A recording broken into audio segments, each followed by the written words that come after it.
Maulida Nahla sebagai pemateri.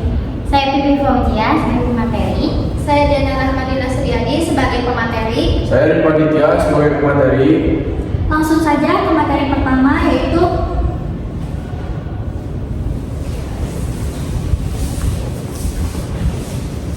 deskripsi singkat SMA Negeri 1 Rangkas Binkop.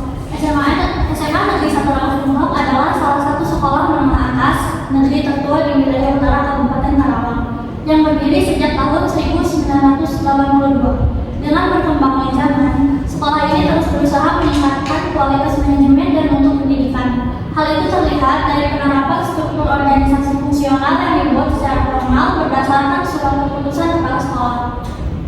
Selain itu, SMA Negeri 1 Rangkas Binkop juga dikenal memiliki reputasi yang sangat baik dalam bidang akademik maupun non-akademik. Keberhasilan tersebut tidak terlepas dari penerapan sistem organisasi yang efektif serta gaya kepemimpinan yang demokratis, di mana setiap kebijakan dan permasalahan diselesaikan melalui musyawarah dan kerjasama antar warga sekolah. Selanjutnya, materi kedua akan dijelaskan oleh Siska. Selanjutnya ada struktur organisasi sekolah. Yang pertama, jenis struktur organisasi yang digunakan. SMA Negeri 1 Rangkas Binkop menerapkan struktur organisasi berbasis fungsi. Ini berarti bahwa pembagian tugas di institusi ini ditentukan oleh peran serta tanggung jawab setiap individu, bukan berdasarkan proyek tertentu atau zona kerja. Karakteristik utama dari struktur organisasi berbasis fungsi adalah adanya pembagian unit kerja yang jelas seperti bidang kurikulum, bidang kesiswaan, bidang sarana dan prasarana, serta bidang hubungan masyarakat. Tiap bidang dipimpin oleh seorang pemimpin yang bertanggung jawab atas pelaksanaan program dan melaporkan hasilnya kepada kepala sekolah. Selain itu, struktur organisasi ini juga membantu penerapan prinsip manajemen partisipatif, di mana setiap kawanan organisasi dilibatkan dalam perencanaan dan pengambilan keputusan sesuai dengan tanggung jawab masing-masing. Yang kedua, alasan pemilihan struktur. Pemilihan struktur organisasi dan menunjukkan gejala struktural seperti wakil kepala sekolah sepenuhnya merupakan hak prerogatif kepala sekolah. Namun dalam pelaksanaannya, kepala sekolah juga mempertimbangkan musyawarah dengan rekan-rekan guru untuk menempatkan orang yang tepat sesuai di bidangnya. Misalnya, jika seorang guru memiliki kemampuan komunikasi yang baik, maka ia lebih cocok ditempatkan di bidang humas. Sedangkan guru dengan kemampuan manajerial yang kuat dapat ditempatkan di bidang kurikulum atau kesiswaan.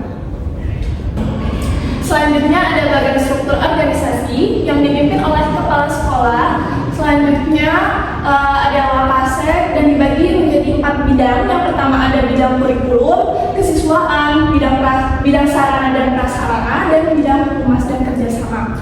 Kemudian bidang kesiswaan terdiri dari guru mata pelajaran, wali kelas, koordinator program, dan ekstrakurikuler. Dan di bidang sarana dan prasarana terdiri dari tenaga administrasi atau PU, dan dilanjut pembinaan OSIS, klub, dan kegiatan siswa lainnya, termasuk di bidang kesiswaan dan bidang humas dan kerjasama. Selanjutnya akan dijelaskan oleh pemateri ketiga.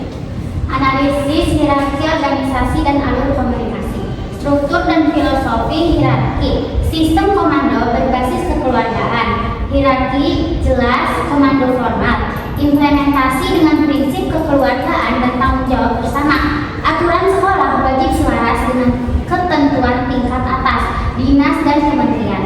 Tujuan hierarki untuk menjaga kedisiplinan organisasi tanpa mengorbankan kehormatan kerja.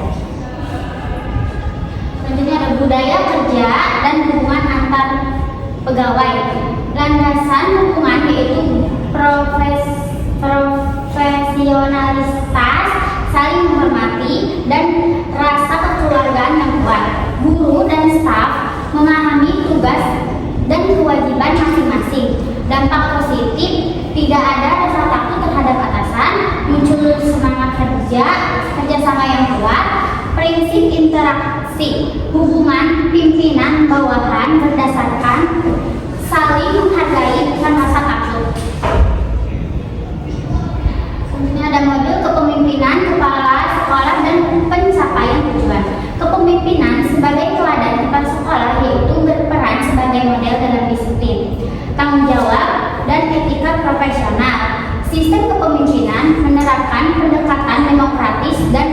Hierarki yang jelas, fokus dan hasil. Setiap individu mengetahui peran dan batasan wewenang, bekerja sama untuk mencapai dua tujuan utama. Tujuan bersama yaitu meningkatkan mutu pendidikan dan menciptakan lingkungan belajar yang kondusif. Selanjutnya oleh materi keempat itu ya. Selanjutnya ada evaluasi tingkat desentralisasi dalam pengambilan keputusan. Pengambilan keputusan di sekolah ini bersifat desentralisasi parsial, tidak sentralistik penuh.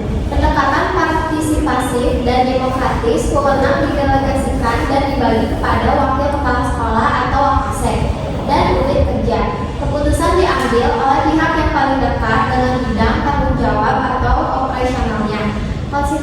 Konsistensi tidak terpusat sepenuhnya pada tangan kepala sekolah. Selanjutnya, pembagian kewenangan operasional fokus delegasi. Yang pertama, kurikulum dan KBM. Penanggung jawabnya adalah wakasek kurikulum. Contoh kewenangannya adalah menentukan jadwal, evaluasi program KBM, dan implementasi kurikulum. Yang kedua, kesiswaan. Penanggung jawabnya adalah wakasek kesiswaan. Contoh kewenangan mengambil keputusan terkait kedisiplinan, kegiatan siswa atau OSIS, serta ekstrakurikuler. Yang ketiga yaitu prinsip utama. Penanggung jawabnya setiap bagian memiliki otoritas penuh di bidangnya masing-masing. Contoh kewenangannya adalah memastikan keputusan cepat dan tepat sasaran di tingkat operasional. Yang keempat yaitu keuntungan. Penanggung jawab tidak memerlukan persetujuan kepala sekolah untuk hal teknis. Contoh kewenangannya adalah mendorong inisiatif dan tanggung jawab unit kerja. Selanjutnya yaitu pilar kepercayaan dan efektivitas kerja. Adanya tingkat kepercayaan tinggi dari kepala sekolah kepada bawahan. Kepercayaan menjadi faktor utama yang mendorong efektivitas kerja di seluruh jajaran. Pejabat struktural didorong untuk bertanggung jawab dan mengambil inisiatif sesuai kapasitasnya. Kepala sekolah hanya terlibat langsung apabila keputusan berkaitan dengan kebijakan strategis dan permasalahan yang memerlukan koordinasi lintas bidang. Yang terakhir ada kesimpulan akan dijelaskan oleh Diva Aditya. Kesimpulan, SMAN Negeri 1 Mas Depok menggunakan struktur organisasi fungsional yang efektif, didukung oleh pembagian tugas yang jelas, kepemimpinan demokratis, dan desentralisasi keputusan. Sekolah mencapai fokus kerja yang efisien dan harmonis. Keseimbangan antara kedisiplinan formal dan kekeluargaan ini berdampak positif pada kinerja sekolah secara keseluruhan. Ada selanjutnya rekomendasi. Meskipun struktur organisasi SMA 1 Mas Depok efektif, sekolah perlu memperkuat komunikasi lintas bidang untuk menghindari miskomunikasi. Penting untuk melakukan evaluasi rutin terhadap struktur agar tetap relevan dengan dinamika pendidikan. Harapan ke depan adalah mempertahankan semangat kolaborasi dan partisipasi seluruh warga sekolah, menjadikan SMA 1 Mas Depok sebagai contoh penerapan manajemen organisasi yang efektif di dunia pendidikan. Kemudian ada dokumentasi observasi di SMA Negeri 1 Mas Depok. Sekian presentasi dari kelompok 1. Bila ada kesalahan mohon dimaafkan.